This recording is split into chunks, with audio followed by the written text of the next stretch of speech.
이른 양 비유를 보면은 이른 양이 아주 못된 양입니다. 어쩌다가 길을 잃어버린 것이 아니라 목자가 싫다고 내 마음대로 한번 살아보겠다고 목자를 떠난 양입니다. 양은 시력이 없습니다. 그렇기 때문에 목자의 음성에 귀를 기울이고 따라갈 수밖에 없는 그런 존재이죠. 그럼에도 불구하고 내 마음대로 한번 살아보겠다 했으니까 나 이제 목자 필요 없다, 나도 스스로 잘 살 수 있다, 이렇게 독립선언한 양이니까 목자 입장에서 보면 이 양은, 이른 양은 아주 못된 양입니다. 이 못된 양임에도 불구하고 목자가 어떤 마음을 가졌냐면 찾으러 갑니다. 자기 싫다고 떠났는데 그래도 난 너를 사랑해, 난 너를 끝까지 사랑할 거야 하면서 찾아가는 게 목자의 마음이었던 것입니다.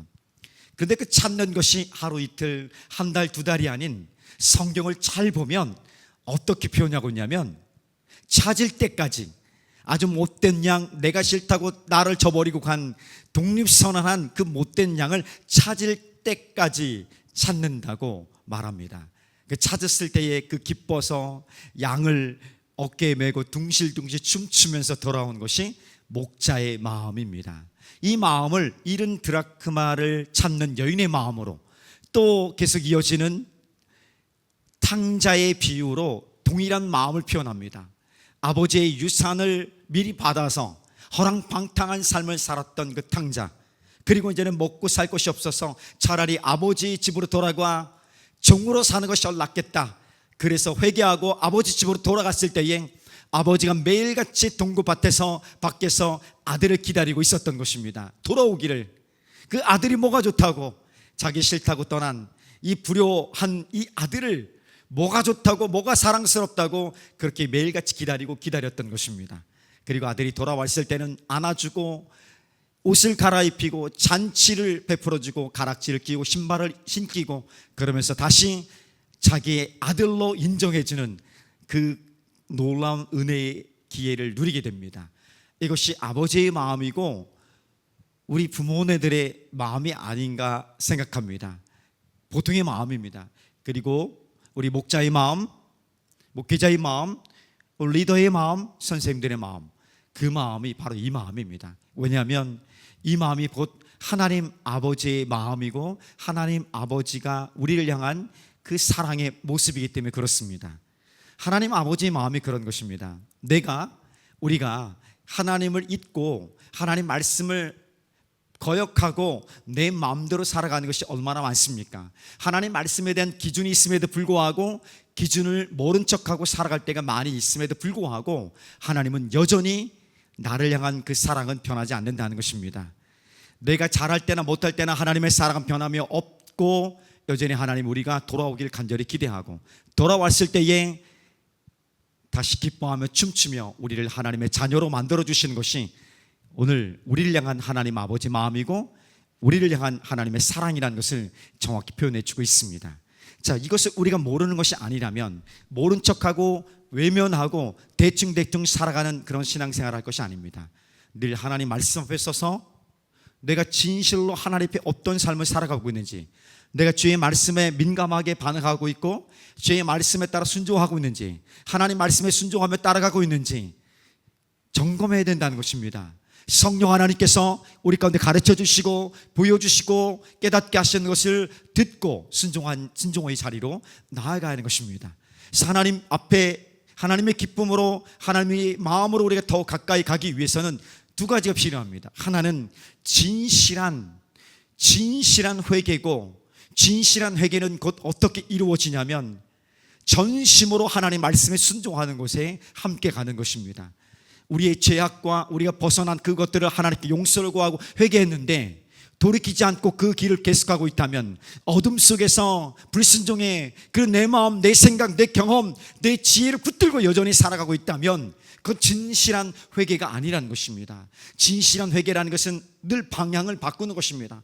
어둠에서 빛을 선택하며 빛 가운데 나아가는 것이죠. 내 삶, 내 생각, 내 경험, 내 뜻대로 살아가는 인생에서 하나님 뜻대로 살아가겠다고 내 생각과 뜻을 내려놓고 하나님 말씀의 순종으로 전심으로 열정적으로 주님을 따라가는 것이 바로 하나님이 우리를 향한 기쁨이고 하나님의 기쁨이 되는 그 삶을 살아갈 수 있는 것입니다. 그래서 늘 기억해야 되는 것입니다. 오늘날 삶의 자리에서 난 진실한 삶을 살아가고 있는가, 전심으로 주의 말씀을 듣고 주의 말씀을 향해 순종하고 있는가.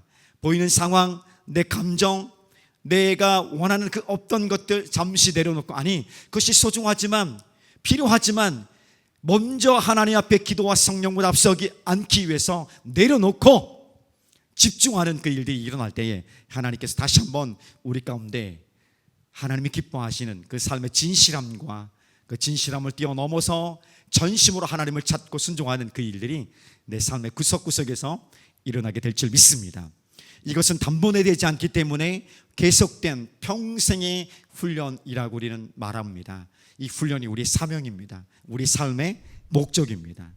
그래서 끝까지 내가 주님 앞에 진실하게 서고 주의 말씀에 전심으로 살아가는 이 훈련들을 하는 것이 결국 우리 평생에 주신 우리가 살아가는 이유와 목적입니다. 이 목적을 잃고 열심히 열정적으로 살아간다면 의미 없는 그 열정이 될 수 있고 소비되는 허송세월하는 그 일들을 보낼 수 있을 것입니다. 이 목적들, 그래서 내가 주님을 닮아가기 위해서 애쓰는 이 삶들, 그리고 늘 진실하고 전심으로 주님 앞에 서는 주의 말씀을 향해 달려가는 일들이 내 삶 가운데, 우리 삶 가운데 다시 한번 부흥케 하신 일들이 일어나길 주님의 이름 축복합니다.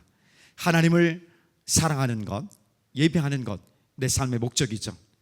내가 하나님이 주신 하나님의 가족들이 있는데 이 하나님의 가족들을 전심으로 섬기고 하나님을 사랑하는 마음으로 섬기는 것, 이것이 교제이고 이 교제의 삶들이 온전히 이루어지는 것이 내 인생의 목적입니다. 그래서 오늘은 서두에서 말씀드렸던 것처럼 내가 주님을 어떻게 닮아갈 것인가, 어떻게 날마다 주님 앞에 진실하게 설 것인가, 전심으로 주님을 향해 주님을 따라가는 삶을 살아낼 것인가, 이 삶의 훈련들, 예수님을 닮아가는 삶과 성품의 훈련들, 이것이 바로 우리의 세 번째 나누게 되는 삶의 인생의 목적입니다. 한번 따라해 봅시다. 예수님을 닮아가는 삶, 이것이 내 삶의 목적입니다. 목적인 것은 알지만 그렇게 다급하진 않죠. 천천히 가도 되는 것처럼 느껴집니다. 나만 다급한 것 같아, 나만 막 그런 것 같아. 그러면 안 되고 정말 깨어서 내 예수님을 닮아가기 원하는 그 모습들을 찾아가는 게 중요합니다. 그래서 주님은 우리에게 예수님을 닮아가는 그 삶의 성품과 사역, 삶의 자세들을 만들어가기 위해서 훈련의 도구로 몇 가지를 사용하십니다.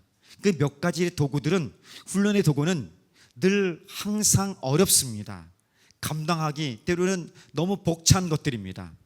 그래서 대표적인 세 가지를 오늘 함께 나눌 것입니다. 첫 번째는 고난, 고통입니다. 두 번째는 유혹, temptation, 하나님이 주신 것이 아닌 사단에 의해서 고안된 유혹에 대해서, 유혹도 우리를 테스트하는, 우리를 훈련하는 도구인 것입니다. 세 번째는 다양한 상처들, 특히 내가 잘못도 안 했는데 억울한, 애매한 고난, 애매한 모욕, 조롱, 이런 것들, 이런 상처들을 통해서 하나님이 나를 예수님을 닮아가도록, 예수님처럼 성품을, 예수님처럼 좋은 관계를 오래 참음을, 예수님처럼 그 어떤 것도 용서할 수 있는 사람으로 우리를 만드신다는 사실입니다. 자, 첫 번째입니다. 하나님이 우리를 예수님을 닮아가도록 훈련하는 첫 번째 도구는 고난이라는 것입니다. 고난 없이 예수님을 닮아갈 수 있는 길은 없습니다. 고난 없이 믿음의 성장, 믿음의 충만한 경험, 성령의 역사, 하나님의 은혜, 하나님의 도우심, 이런 것들은 기대할 수 없습니다. 고난이 그렇게 우리에게 쉽지 않습니다. 그런데 고난 자체를 잘 몰랐다가 고난을 겪고 난 다음에 비로소 깨닫는 것은 이것이구나, 그랬구나, 그런 하나님의 인도하심과 보호하심을 깨닫게 됩니다. 그래서 시편 기자는 시편 119편 71절에서 이렇게 고백합니다. 고난 당한 것이 내게 유익이라. 결과적으로 유익이었다는 것입니다. 물론 그 과정에서 하나님의 섬세함이 있었던 것도 유익이지만 이 모든 고난의 내용들을, 결과들을 통해서 내게 유익이라. 내가 이 고난을 통해서 하나님의 율례를 배우게 되었습니다. 하나님 말씀을 경험하게 되었고 하나님 말씀이 이렇게 능력이 있다는 것을, 하나님 나를 이렇게 보호하고 인도하고 지키시는 신실한 하나님이라는 것을 경험했습니다. 이제 알게 되었습니다. 내가 영원토록 주님만을 섬기겠습니다. 이런 믿음의 고백을 할 수 있게 됐다면 그 모든 고난과 아픔들, 이런 모든 경험들이 의미 있게 가치 있게 자리매김하는 것이고, 비로소 나는 내게 당한 고난이 유익이었습니다. 그리고 누군가 고백하고 우리도 고백했듯이 하나님의 은혜였습니다. 그리고 우리 삶의 여정의 모든 여정을 끝냈을 때는 모든 것이 하나님의 은혜였습니다. 이런 믿음의 고백을 하며 주님 앞에 가기를 소망합니다. 그 은혜가 우리 가운데 충만하기를 주님의 이름으로 축복합니다. 믿음을 경험하는 것은 아주 편안한 자리에서는 참 어렵습니다. 아무런 문제가 없고 그냥 평범하고 평안한 자리에서는 그냥 신앙생활을 할 수 있어요. 그 자체가 뭐 문제가 되는 것은 아닙니다. 신앙생활을 아주 평안한 상태에서 할 수 있습니다. 그렇죠? 그게 문제입니까? 문제가 되지 않아요. 그런데 편안한 삶 속에서의 신앙의 성숙은 기대하기 어렵다는 것이에요. 우리가 본능적으로 편안하면 그냥 편안함에 익숙해지는 경향이 있습니다. 그래서 이 편안함에 익숙해지면 안주하고 싶은 마음이 생기는 거예요. 그래서 이 안주하라는 편안한 삶 속에서 우리 하나님께서 우리를 다시 한번 우리의 삶을 이렇게 흩으시고 혼란스럽게 하고, 이게 뭐지 하면 당황스럽게 하고, 때로는 원망과 불평을 토로하게도 하면서 우리 상황을 이렇게 좀 고난의 상황으로, 고통의 삶의 자리로 인도하실 때가 있습니다. 이때 중요해요. 이때 하나님을 바라보고 하나님께 집중하며, 하나님 이것을 감당할 수 있는, 아니 이것이 내게 좀 사라지기를, 이것을 좀 감당할 수 있는 능력을, 뛰어넘을 수 있는 힘을 내게 좀 주시옵소서, 이렇게 붙들며 하나님께 나아가는 자세가 중요합니다. 그런데 놀라운 것은 제가 발견합니다. 아주 편안한 삶 속에서도 안주하지만 아주 힘든 상황이 있잖아요. 고통스러운데, 너무 처음에는 감당할 수 없어서 마음이 너무 힘들고 어려운데, 그리고 육체가 고통스러운데, 경제적 부담스럽고 어렵고, 관계에 깨어져서 무너져서 너무 마음의 스트레스가 너무 심해서 어려웠었는데, 점점 그것이 익숙해지는 경향이 있다는 거야. 불편한 자리도요, 처음엔 불편한데 그냥 같이 그냥 불편해지다 보니까 불편한가 보다, 그 일상이 되어지는 안주에 가는 아주 못된 습성이 우리 가운데 있다는 것입니다. 잘 되겠지 마냥 그런 생각하며 그냥 불편함에 익숙해지는 거예요. 하나님 말씀에 불순종하는 것에 익숙해지는 거예요. 하나님 불순종했을 때 마음이 두렵고 떨리고 가슴 벌렁벌렁 하면서 어떻게 할 것인가, 이 두려움 앞에 하나님 앞에 엎드렸던 그 마음, 그 민감함이 사라지고 뭐 어떻게 되겠지, 잘 되겠지, 괜찮을 거야, 뭐 이렇게 자연스럽게, 아니 생각조차 하지 않아. 하나님 말씀의 기준, 하나님 앞에 나오는 예배의 자세, 오늘 주의 말씀을 듣는 우리 마음의 자세, 태도들이 생각이 없는 거예요. 이럴 수 있다는 것을 경험합니다. 큰일 날 수 있겠구나. 그러니까 우리가 우월감만 문제가 있는 것이 아니라 열등감도 심각한 문제가 있지 않습니까? 아주 편안한 삶에서 안주하는 것도 심각할 수 있지만, 불편한 삶에도 그냥 하나님 의지하지 않고 그냥 적당히 안주하는 것도 심각한 문제라는 것을 경험하게 되는 것이죠. 그래서 하나님 우리 삶을 다시 한번 흩으시고 좀 당황케 하시고 정신 못 차리게 하고 하면서, 내가 누구를 의지할 것인가, 지금 무엇을 바라보고 무엇이 내 삶에 중요한 것인가를 깨닫게 하시기 위해서 고난이라는 도구를 반드시 우리 가운데 주십니다. 모든 고난이 다 그런 것은 아니지만, 고난을 그렇게 받아들이고 해석한다면 반드시 하나님 고난에 담긴 의미들을 찾게 될 뿐 아니라 고난을 뛰어넘으면서 선한 열매를 맺게 되는 일들이 우리 삶에 있는 것입니다. 그것을 뛰어넘지 못하고 계속 반복적으로 그냥 안주하고 또 안주하고 점점 물러나간다면, 우리 삶이 점점 무너지는 삶을 살아간다면 어떻게 내가 건져내어져서 하나님이 주신 삶의 열매들, 성품들, 예수님께서 내 삶에 주신 마땅한 사명들, 충성들을 감당할 수 있겠습니까? 그래서 긴장하지 않으면 안 된다는 것입니다. 그래서 하나님 우리가 편안한 삶 속에서, 안주하는 삶 속에서는 신앙의 성숙과 믿음의 강한 훈련과 그것을 통해서 예수님이 어떤 분이신지를 좀 더 내가 경험하고 삶으로 경험하는 일이 그리 많지 않다는 것입니다. 그러나 고난이 우리에게 있으니까 비로소 힘들어도, 기도하기 싫어도, 의지하기 싫어도 주님 앞에 엎드리는 기도 좀 부탁드립니다라고 기도 부탁하며 다시 한번 관계를 회복할 수 있는, 하나님께 더 엎드릴 수 있는 간절함들이 일어나게 되는 것입니다.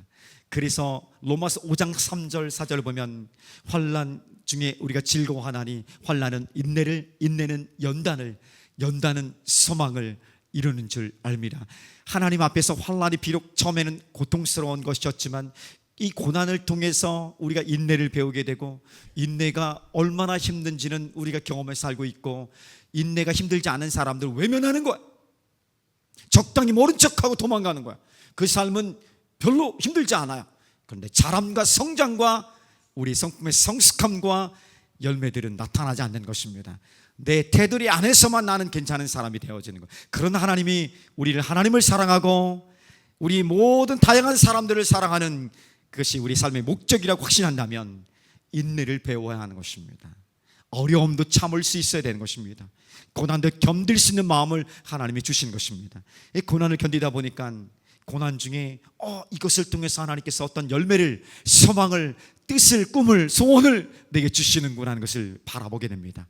그리고 그것을 이루어가는 것이 있기 때문에, 작은 소원을, 작은 소망을 이루어 본 경험이 있기 때문에 오늘 그 경험들이 쌓여서 믿음의 단단함을 만들어가고, 믿음이 단단해지니까 어느 순간인가 이 고난 속에 있었다면 하나님 앞에 즉각적으로 엎드리며 하나님 살려주십시오. 하나님, 내가 주님을 따라 범죄한 것은 무엇입니까? 다른 사람, 다른 형편, 상황들, 원망, 불평했던 것을 다 용서하여 주시고 내가 주님 앞에 엎드려서 주님만 바라보기 원합니다. 하나님께 집중하는 시간을 갖게 되는 것이죠. 그 집중할 때에 하나님 내게 깨닫게 하시는, 그래서 그것을 통해서 바로바로 주님 앞에 민감하게 반응하면서 모든 상황들을 역전시키며, 비록 내가 견뎌야 될 시간들이 있고 그 염단받아야 할 시간들이 있지만 마음의 자세, 마음의 태도, 삶의 태도들은 주님 함께라면 감당할 수 있습니다. 내게 능력 주신 자서 내가 갈 수 있고요, 주님 감당 없을 때는 주님이 나를 업어서 피하게 안전한 곳으로 인도하여 주실 줄 믿습니다. 내 불안과 두려움과 염려, 걱정들을 다 몰아내게 하여 주시고 믿음의 능력으로 내가 이 일들을 감당하기 원합니다. 내 마음을 빼앗는 모든 어둠의 것들아, 내 생각의 부정적인 것들아, 예수의 이름으로 떠나갈지어다 하면서 내 삶에 다시 한번 주의 말씀이 들려지고 성령의 역사가 일어나는 것입니다. 그래서 주님이 우리 삶 가운데 고난이라는 것은 원하지 않지만, 힘들고 가능하면 피하고 싶고 대면하고 싶지 않지만, 고난을 대면함을 통해서, 고난을 통해서 하나님이 우리를 훈련하신다는 사실은 변함없는 성경의 진리고 아주 오래된, 처음부터 시작된 하나님의 훈련의 도구라는 것을 우리가 꼭 기억합니다. 그러면 조금 더 생각과 자세들이 밝아질 것입니다. 그래서 하나님, 이 아픔을 통해서 내가 주님의 아픔에 좀 더 가까이 가고, 누군가 이 아픔을 통해서 그 비슷한 상황에 있는 사람들, 그것이 육체든 마음이든 영적인 것, 관계든 그 모든 영역에서 더 넓어지게 사람을 품을 수 있는 마음이 되는 것입니다. 어떻게 우리가 그 사람을 이해할 수 있습니까? 함께 그 마음, 고통을 경험해 봐야 그 마음을 알 수 있는 것입니다. 우리가 어떻게 다 할 수 있습니까? 성령 하나님께서 그 마음을 갖게 하고 고난의 그 비슷한 경험들을 통해서 우리가 그 사람들을, 그 모든 상황들을 너그럽게 이해하고 용서하고 베풀 수 있는 그 마음을 갖게 되는 줄 믿습니다. 이 고난이 사실은 내가 잘못해서, 내가 선택을 잘못하고 행동을 잘못해서 받는 고난이라는 것은 그래도 힘들지만 이유를 알잖아요. 이것 때문에 그래, 할 수 없지만 하고 받아들이는 경우가 많지만, 이유를 모르는 애매한 고난이 있는 것이에요. 이유를 안다면 즉각적으로 그것들에 대해 인정하고 회개하고 돌이키는 것이 정말 중요하고요, 이유를 모르는 애매한 고난들이 있습니다. 그러면 하나님, 이게 뭡니까? 라고 원망하고 불평하기 시작합니다. 아니, 내가 주님 앞에 무엇을 했길래 내 삶에 이런 상황과 이런 환경, 이런 아픔, 고난을 내게 주십니까? 주님, 도대체 나는 무엇입니까? 하면서 이렇게 가능하면 주님 빨리 이것 좀 치워주십시오 이야기하고 간구합니다. 근데 안 그렇죠. 잘 깨닫지 못합니다. 깨닫지 못한 상태에서 그렇게 하나님께 기도하는데 어느 순간인가 이것을 할 수 없이 견뎌내야 돼요. 고난을 어떻게 견딥니까? 우리 마음으로 견뎌내야 돼요. 때로 우리 몸으로, 온 몸으로 다 견뎌내야 되는 거예요. 너무 힘든 거죠. 너무 고통스러운 거예요. 그래서 여러분, 잠을 잘 자지 않습니까? 근데 고난 중에는 잠을 자기가 참 불편해요. 근데 잠을 잘 자는 순간인가 이제 우리는 고난을 받아들이는, 인정하는 편안한 상태가 되는 것을 보게 됩니다. 전 누우면 자는데 저도 어쩌다가 잠이 안 올 때가 있어요. 언제냐? 강한 압박감, 염려와 걱정, 뭐지? 하는 그 의문들, 이런 것들이 내 생각을 지배하면 그런 거예요. 그래서 하나님, 그렇게 그런 시간을 고뇌하면서 참으며 견디면서 점점점 어떤 시간이 갖게 됩니까? 그냥 알 수 없지만, 다 이해할 수 없지만 그냥 견뎌내는 거예요. 그냥 견뎌내면서 어느 순간에 보니까 뛰어넘어 있는 거예요. 그 뛰어넘을 쯤 되면 내가 견딘 것이 아니라 하나님의 성령께서 나를 붙드셨구나. 내가 무너졌는데 다시금 일으켜줬구나. 슬펐는데, 외로웠는데, 너무 억울했는데, 너무 분노했는데 이것들을 위로하셨구나. 하나님, 내 마음을 만지시면서 이렇게 좋은 것으로 하나님이 여기까지 인도하셨구나 라는 것을 깨닫게 됩니다. 내가 의지가 좋아서, 인내 끈기가 좋아서, 감정의 탁월함이 있어서 그런 줄 알았는데 아니었던 거예요. 그냥 진짜 하나님이 다 하셨구나, 그런 고백을 하게 됩니다. 그래서 고백하면서 하나님, 이 일을 인도하시고 보호하시고 하신 하나님을 찬양합니다. 하나님, 나의 모든 것입니다라고 고백하는 믿음의 고백들이 우리 가운데 나오게 되는 것입니다. 이것이 쌓여지는 게 중요해요. 그리고 우리가 서두에서 얘기했던 것처럼 진실함으로 이것을 가지고 나가고 전심으로 다시 한번 하나님께 집중하는 것이 중요합니다. 그냥 그 은혜의 깨달음으로 머물러 있으면 언제든지 또 다시, 마치 살을 엄청 단기간에 뺐는데 그냥 시간이 지나서 똑같이 생활 패턴으로 돌아오면 똑같이 부유해지는 것처럼, 우리가 우리의 삶의 패턴들, 삶의 습관들, 생각들, 자세들, 주의 말씀에 전심을 순종하는 것을 가지 않으면 똑같이 옛 모습으로 돌아가는 것이에요. 그래서 깨달은 것도 많고 은혜도 많은 것 같은데, 머리에 든 것은 많은 것 같은데, 내 삶의 열매들은, 선한 열매들, 내 성품은, 내 살아가는 삶의 모습들은 별로 다를 것이 없어. 이것이 정체된 거예요. 이것을 깨트리고 나갈 수 있는 것은 전심으로 다시 한번 회개했다면, 전심으로 주의 말씀을 찾아서 부지런히 더 이전보다 더 고난에 있어 하나님께 부르짖었던 것보다 더 열정적인 마음들, 적절한 긴장감을 갖는 게 엄청 중요한 것입니다.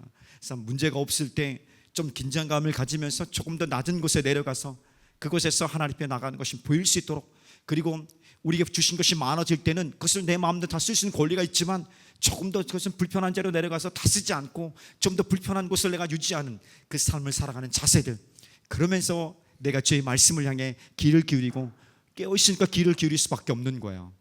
그 자세들 만들어가기를 예수님의 이름으로 축복합니다. 그래서 하나님께서 우리 가운데 주신 삶은 편안한 삶이 아니라 평안한 삶이에요. 편안한 삶은 그냥 백수라고 하면 안 되겠죠. 그냥 이렇게 우리 아기들이 하는 일들이 뭐 있습니까? 일어나서 우유 먹고 응가하고 또 자고, 아주 편안하죠. 그냥 아무것도, 공부도 안 해요, 일도 안 해요, 청소도 안 해요. 이런 삶이 편안한 삶일지 몰라도 하나님이 우리에게 주신 삶은 이런 삶은 아니에요. 평온한 삶이에요. 형통한 삶. 문제가 있지만, 고난이 있지만, 아픔이 있지만, 다툼이 있지만, 싸움이 있을 수 있지만 그 안에서 하나님을 찾으면서 다시 한번 기쁨과 평안을 누려가는 이 평안한 삶, 이 삶을 하나님께서 우리 가운데 기대하시는 것이고, 그 삶을 통해서, 고난이란 도구를 통해서 하나님이 우리를 예수님을 조금 더 닮아가신 모습으로 만들어 가신다는 사실입니다. 주님이 겟세마네 동산에서 마지막 기도를 하는 장면이 있습니다. 마가복음 14장 36절 보면, 이르시되 아빠 아버지여, 아버지께서는 모든 것이 가능하오니 이 잔을 내게서 옮기시옵소서. 그러나 나의 원대로 마옵시고 아버지의 원대로, 하나님의 뜻대로 이루어지기를 원합니다. 이것이 고난 중에서 우리가 기도하는 결론이 되기를 소망합니다. 하나님, 피하면 좋겠고요, 너무 힘들어서 이것이 좀 줄어들었으면 좋겠고, 빨리 이것을 벗어났으면 좋겠고, 그 전에 원망과 불평을 다 할 수 있겠죠. 그러다가 이제 주님 앞에 기도합니다. 주님, 잘 견딜 수 있게 주십시오. 이 길이 아니라면 주님, 다른 길이 있다면 보여주십시오. 이렇게 기도합니다. 그런데 마지막 우리 결론은, 그러나 주님이 원하신 것이라면 감당하겠습니다. 주님이 원하신 것이라면 가겠습니다. 우리 고백했던 것처럼. 그리고 내가 내 뜻이 아닌 주님의 뜻을 바로 알고 주님의 뜻이 나의 삶을 통해서 이루어지기를 소망합니다. 예수님의 이름으로 기도합니다. 이것이 마지막 우리의 기도의 결론이고 우리 삶의 순종의 모습이 되기를 주님의 이름으로 축복합니다. 어렵습니다. 고난 한 번, 두 번 숫자가 정해졌으면 좋겠어요. 그렇죠? 요때까지 한 5번 정도 있을 거야. 요 지나면 고난이 없을 거야. 딱 그러면 얼마나 좋겠어. 근데 이 고난, 예수님을 닮아가는 훈련은 평생에 있지 않을까 생각해 봅니다. 왜 이 땅을 살아가는 동안 우리가 완벽하지 않기 때문에 더 온전한 예수님의 장성한 분량까지 이르는 것이, 에베소서 4장 15절 우리가 고백하고 읽었던 것처럼 주님을 닮아가는 수준까지 나아가야 하는 것이 우리 삶의 목적지이기 때문에 아마 평생토록 이 훈련들이 이루어질 것이고, 그러나 이 고난을 대하는, 고난이 아닌 것처럼 즐거움으로 되어지는 그날이 속히 오기를 예수님의 이름으로 축복합니다. 자, 두 번째 도구는 한번 따라해 봅시다. 예수님을 닮아가는 훈련의 두 번째 도구는 유혹입니다. 따라 안 해도 되겠다. 너무 길다. 아무튼 유혹입니다. 이 유혹은 사람들이 하나님이 주신 테스트라고 생각하면 됩니다. 근데 유혹 자체는요, 하나님이 고안해내는 것이 아니에요.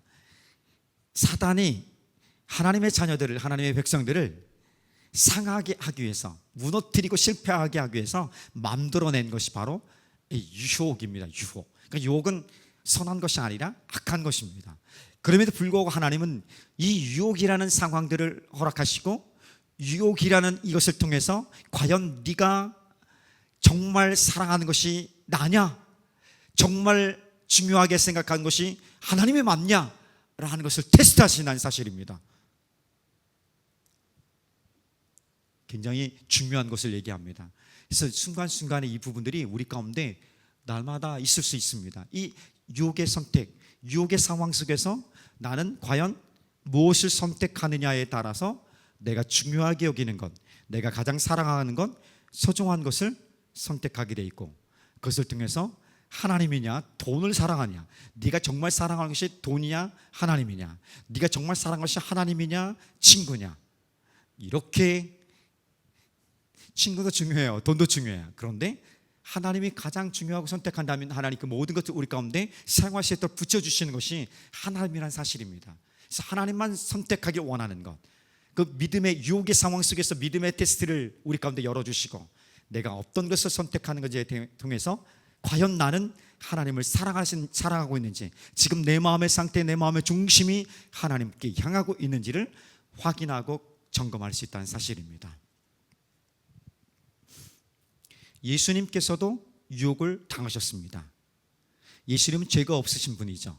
완전하신 하나님이고 완전하신 사람입니다. 그럼에도 불구하고 사탄에 의해서 시험을, 유혹을 받으셨습니다. 예수님이 유혹을 받으셨다는 이 사실을 우리가 정확히 본다면 몇 가지를 우리가 생각해 볼 수 있어요. 하나는 유혹 자체는 죄악이 아니다, 죄가 아니라는 사실입니다. 내가 유혹받는 그 상황에 딱 처할 수 있지 않습니까? 그 상황 자체가, 유혹받는 그 상황 자체가 죄는 아니다라고 말하는 것이죠. 자, 그리고 예수님, 완벽하신 우리 하나님, 죄가 없으신 예수님이 유혹을 받으셨다는 것은 우리 역시, 하나님의 백성 역시, 신실한 믿음 생활하는 우리 역시, 목회자인 나, 그리고 여러분들 하나님 앞에 열심히 살아가는 믿음의 열정을 갖고 있는 사람들조차도 이 유혹의 상황에 처할 수 있다 라는 것을 말씀해 주는 것입니다. 누구든지 유혹의 상황에 처할 수 있는데, 근데 그 유혹의 상황에서 무엇이 선택하느냐에 따라서 우리는 하나님을 향한 믿음의 성장, 하나님을 살아가는 그 삶의 열매들이 더 무럭무럭 나타나시는 하나님이 훈련의 도구로 사용하신다는 것을 말씀해 주고 있는 것입니다. 유혹 자체가 좋은 것은 아니지만 비록 이 유혹의 상황에서 내가 무엇을 선택하느냐에 따라서 나는 성장할 것인가, 하나님께 속할 것인가, 아니면 어둠 가운데서 계속 헤매고 있을 것인가, 이것을 증명하고 내 것을 정확히 진단하게 되는 것입니다. 예수님께서는 이렇게 말씀하십니다. 그 유혹을 받았을 때 마태복음 4장 10장을 보면, 사단아 물러가라, 주 너의 하나님만을 섬겨하라.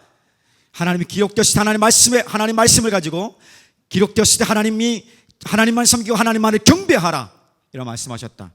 하나님 말씀을 선택한 것입니다. 한번 해볼래? 하면서 그 어둠과 막, 야, 네가 얘기해봐, 나도 얘기해볼게. 한번 우리 변론해볼까? 한번 그 어둠 속에서 한번 뭔가 누가 더 센지 해볼까? 이래 하지 않고요, 그냥 말씀을 선택한 거예요. 어둠 속에서 어둠과 싸울 것이 아니라 그냥 빛을 선택하며 하나님 말씀 가운데 나온 것이에요. 우리가 뭐 예수님보다 대단하지 않지 않습니까? 예수님과 게임이 안 되지 않습니까? 예수님은 유혹에 대해서 이렇게 말씀으로 반응하고 빛을 선택하며 나온 것입니다. 그렇다면 우리는 어떻게 해야 돼요? 우리 역시 말씀을 선택하고 빛 가운데 걸어 나오는 것입니다. 그러면 어둠이, 사단이 고안하는 이 유혹의 상황들이 실패가 단번에 나타나는 것입니다. 내가 하나님을 선택하고, 돈이 아닌 하나님을 선택하고, 하나님 말씀을 선택하고, 빛 가운데 선악을 선택하는 순간에 우리를 유혹하는 모든 어둠의 것들이, 그 전략들이 단번에 무너지는 것입니다. 이것은 하나님 우리 가운데 주신 거예요. 싸움의 원리, 승리의 비결은 여기에 있다는 것이에요. 그러니까 이것은 굉장히 중요한 메시지라 봅니다. 이것은 우리 틈틈이 우리가 경제생활을 하고 사람과 사람을 만나고 갈등 상황이 있고 또 우리 삶의 어떤 선택을 할 때에 이 부분들에 대해서 명확하게, 그러니까 우리가 주님의 말씀을 모르는 게 아니에요. 주님의 말씀을 늘 살리는 것, 생명 있는 것, 나의 유익이 아닌 다른 사람의 유익을 위한 것, 교회 공동체의 덕을 위한 것이라는 것을 정확히 말씀하고 있는 거예요. 그러니까 이것이 우리가 잘 이렇게 흐릿하게 만들고 아웃포커싱하고 내가 보는 상황만 보려고 하는, 거기만 환하게 집중하니까 정확한 기준을, 정확한 선, 정확한 빛, 하나님 말씀을 분별하지 못할 뿐이지 우리는 알고 있다는 사실입니다. 내가 좀 더 희생하고 헌신하고 더 낮아지고 자존심도 많이 상하고 때로는 물질적인 정신적인 피해도 보고, 이게 하나님 뜻이라는 것입니다. 왜 내가요, 야, 너 그거 해야지 나처럼 될 수 있어, 나에게 가까이 올 수 있어, 그 네 삶의 목적이야. 우리가 있어 동의한다면 동의해야 되고요. 그러니까 아시겠죠? 자존심 상해, 더럽고 치사해서 못하겠어 하면서 막 뛰쳐나오는 게 우리 모습이죠. 이게 아니라는 것이죠. 나도 그러면서, 그렇지? 너나 잘해, 나나 잘하면 되는 거야. 그래서 주님 앞에서, 그래서 주님이 우리에게 주시는 그 메시지들, 유혹의 상황에서 하나님을 선택하면, 하나님 말씀에 선한 것을 선택하면 모든 어둠의 나를 무너뜨리고 나를 상하게 하는 이 모든 것으로부터 우리를 건지시는 하나님의 은혜, 하나님의 능력을 경험하는 삶을 누리게 될 줄 믿습니다. 그러면 좀 평화롭게 살아갈 수 있는 힘을 얻게 될 것이죠. 자, 하나 더 이 부분에 대해서, 그럼 이 빛을 선택하는 거, 하나님 말씀을 선택하는 거, 이것의 좀 구체적인 모습은 좋은 생각을 하는 거예요. 좋은 생각, 무엇이든지 참되고 무엇이든지 하나님이 기뻐하고 선하고 아름다운 것, 이런 것들을 생각하는 것입니다. 그러면 이 생각에 집중하면 우리 부정적인 생각들이, 우리 마음을 빼앗겼던 것들이 사라질 수 있는 것이죠. 그래서 늘 기억해야 될 부분들은 유혹의 상황 속에서, 이게 우리가 분이 확 일어날 때에, 화가 확 일어나고 너무 자존심 상해서 이거 확 올라올 때에 그때 스탑하는 게 쉽진 않아요. 근데 그때 스탑을 잘해야 돼. 3초간 스탑을 하는 거야. 3초간 스탑을 딱 하고 어떻게 해야 되냐면, 내면 깊은 곳에부터 호흡을 하는 거야. 심호흡을 쭉 합니다. 한 2-3번 정도 하는 거야. 그러면 내가 이렇게 탁 터뜨렸을 때, 뚜껑이 열렸을 때에 나타날 어떤 상황들이 착 펼쳐지게 되죠. 부정적이야. 그러면 멈춰. 그리고 생각하고 다시 무엇을 선택할 것인가를 하는 거예요. 생각할 때 좋은 것, 부정적인 거 말고 좋은 것, 아름다운 것, 선한 것들에 좀 집중한다면 그 짧은 시간에도 내가 죄를 짓지 않고 선을 넘지 않고 우리의 유혹을 이기고 선을 행할 수 있는 삶으로 나아가게 될 줄 믿습니다. 혼자 하기 쉽지 않아요. 그래서 동료들이 필요해요. 함께하는 동역자들이 필요해요. 내가 이 부분에 계속 넘어지는데 나의 이 연약함을 고백할 수 있는, 나를 믿어주고 나의 연약함을 함께 위해서 기도해주고 위로해주고 격려해주고 그리고 바른 길로, 정확한 길로 인도해 주신 좋은 친구들, 그 사람들이 필요합니다. 그래서 좋은 친구들은 그런 친구들이죠. 힘들었을 때 위로와 격려가 있지만 헤매고 있을 때, 어둠에 있을 때에 빛으로 나올 수 있는 길을 정확히 말해줄 수 있는 그런 좋은 친구들과 함께 한다면, 그런 좋은 소그룹 멤버들이 되어진다면, 교회 공동체들이 되어진다면 우리 삶은 유혹의 상황이 있을지라도 예수님처럼 말씀을 선택하고 빛 가운데 나오는, 그러면서 좀 더 성숙할 수 성장하는 믿음의 삶을 살게 될 줄 믿습니다. 하나 더 간단하게 살펴봅시다. 하나님 우리를 훈련하는, 예수님을 닮아가기 위해서 훈련하는 그 세 번째 도구는 가장 어려운 것인데 상처들입니다. 이 상처들은 굉장히 치명적이에요. 이 상처들은 육체의 어떤 상처든 보이고 치료하면 되겠지만 마음의, 정신의 관계에 나타나는 이 상처들은 굉장히 고통스럽습니다. 이 상처들은 때로는 모욕을 통해서 조롱과 비난들, 업신여김들, 이런 것을 통해서 받는 상처들입니다. 하나님이 이것들을 또 우리 가운데 허락해 주세요. 우리가 또 감당하기를 원하세요. 우리가 고난을 통해서 예수님의 성품을 닮아가는 훈련을 한다면, 우리의 유혹을 통해서 내가 가장 사랑하는 하나님을 표현하는, 선택하는 삶의 원리를 배워간다면, 우리 이 상처를 통해서는 예수님이 죄인들을 용서하신, 나를 용서하신, 우리를 용서하신 용서를 배울 수 있는 것입니다. 용서를 배울 수 있는 방법은 상처 입지 않고는 불가능합니다. 어떤 상처든지 간에 누군가로부터 받은 상처가 있기 때문에, 한 사람이든 집단이든 공동체이든 받은 상처가 있기 때문에 그 상처로 인해서 나는, 그것이 나를 좀먹을 수도 있고 나를 무너뜨릴 수도 있지만, 하나님 나를 붙드시고 보호하시고 상처를 통해서 훈련하는 하나님을 따라간다면 반드시 하나님이 우리를 용서하신, 죄인을 용서하신, 죄인들을 사랑하시는 하나님 아버지의 마음을 배울 수 있는 것입니다. 그래서 하나님이 우리가 선으로 악을 이길 수 있도록, 하나님이 우리를 향한 용서의 마음이 어떤 것인지를 배울 수 있도록 상처를 또 허락하시는 것을 보게 됩니다. 예수님께서는 가장 큰 고난과 고통과 그리고 상처를 입으셨습니다. 십자가 위에서 조롱을 받으셨습니다. 너 내려와 봐라. 네가 그 구원자이면 그것을 내려와서 한번 우리에게 증명해 봐라. 가장 치명적인 치욕이죠. 모욕이죠. 그리고 그 십자가에 달린 상황 속에서 당하는 모든 고욕들, 능욕들, 정말 예수님을 향한 바라보는 그, 내가 바라봐도 이 분노가 일어나는, 화가 일어나, 거룩한 분노죠. 그 마음들을 느낄 수 있는데 예수님 끝까지 참으셨습니다. 근데 만약에 십자가 위에서 예수님 봐라 하면서 짠 하고 내려오셨다면 아마도 그것을 조롱하고 있던 모든 사람들은 잘못됐다고 죽여달라고, 아니 살려달라고, 용서해달라고 빌었을 것입니다. 그리고 예수님이 진짜 맞구나, 구원자가 맞구나, 하나님의 아들이 맞구나, 이것을 증명해 낼 수는 있었을 거예요. 그런데 그러나 그것을 끝났다면 오늘 우리는 없는 것이죠.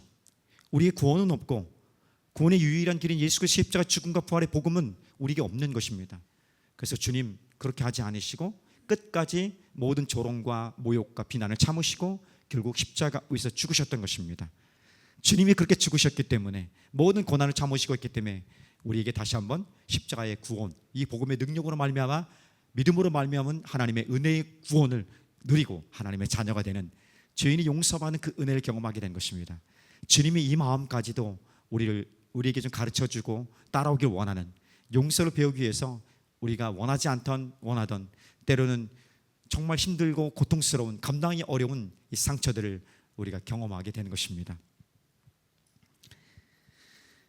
예수님의 우리의 상처를 경험했다면, 우리가 주님을 따라가는 그 상처를 있다면 이 상처를 어떻게 치유하고 상처를 어떻게 회복해 나갈 것인가, 상당히 어렵습니다. 그래서 이 부분이 제일 어려운 것이라 봅니다.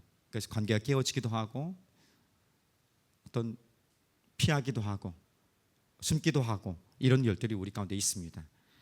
근데 우리가 주님, 이 상처들을 주님이 우리 싸매실 줄 믿고요, 그래서 주의 성령께서 이 상처들에 대해서 하나님 앞에 가지고 나간다면, 그 세밀한 모든 부분까지도, 모두가 다 똑같지 않습니다. 하나님을 경험한 사람들이 할지라도 그 은혜의 채널들이, 그 경험의 상황들이 굉장히 다양합니다.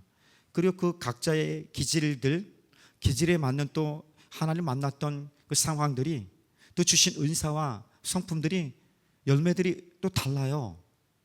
그렇기 때문에 우리가 갖고 있는 경험됐던, 하나님 입력됐던 그 경험의 하나님을 가지고 이 사람을 보면 그렇게 하지 말라고 할 수 있어요. 이렇게 해야 된다고.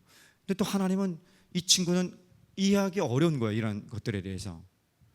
그래서 맞지 않아서 뭔가 쉽지 않은 경우들이 많습니다. 그럴 때 어떻게 합니까? 하나님 앞에 나가는 것이죠. 하나님, 내 마음을 누가 이해해 줄 수 있습니까? 이 상처, 이 마음들을.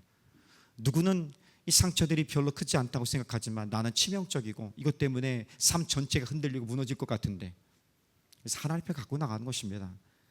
사람들이 치유해 주는 것이 아닌 하나님이 그 마음을 붙들어 주십니다. 며칠 밤, 몇 날, 몇 달을 힘겹게 살았던 그것에 대해서 하나님은 아십니다. 그 마음을 너무 잘 아셔서 하나님이 이렇게 괜찮다, 내가 너를 안다 말씀해 주시는 거예요. 누구나 그런 경험이 있을 것입니다. 목회자로서 그런 경험들도 많고 또 그런 상황들 속에서 담담한 것 같고 괜찮은 것 같지만 여전히 그렇지 않은 것을 제가 알고 있습니다. 모든 사람이 다 그렇습니다. 괜찮은 척하지만 괜찮지 않은 나의 모습. 오케이 하면서 긍정적으로 생각하고 주의 말씀에 따라가지만 내 삶은 너무 힘든 것, 내 몸은 내 생각이 그렇게 힘들다는 것을 반영하듯이 내 몸이 힘든 것, 이런 것을 우리가 경험하게 됩니다. 하나님 그 마음을 아시고 내가 너를 안다, 내가 너를 붙든다, 내가 너의 손을 잡아준다, 너의 모든 상처난 부분들 어루만져준다. 하나님 그 마음에서 서서 이렇게 만지시니까 흔적만 남지 그 앞에 아픔, 고통이 사라지게 되는 것입니다. 흔적을 보고 하나님의 은혜를 기억하는 거예요. 하나님 나를 만지심에 대해서, 나를 고치심에 대해서. 오늘 그런 놀라운 역사가, 은혜의 기적들이 일어나기 소망합니다. 날 살피시는 주님, 오늘 내가 주님을 닮아가기 위해서, 주님을 더 가까이 가기 위해서, 주님 마음을 갖고 주님처럼 생활하기 위해서 주님께 더 가까이 가는 이 고난과 유혹과 상처의 훈련들을 잘 감당할 수 있고 끝까지 감당하여서 주님 앞에 충성된 일꾼으로 서게 하여 주시옵소서. 빌립보서 2장 5절 말씀, 너희 안에 이 마음을 품어라, 곧 그리스도 예수의 마음이니. 오늘 예수의 마음을 가지고 살아가기 소망하는 우리 모두가 되기를 주님의 이름으로 축복합니다.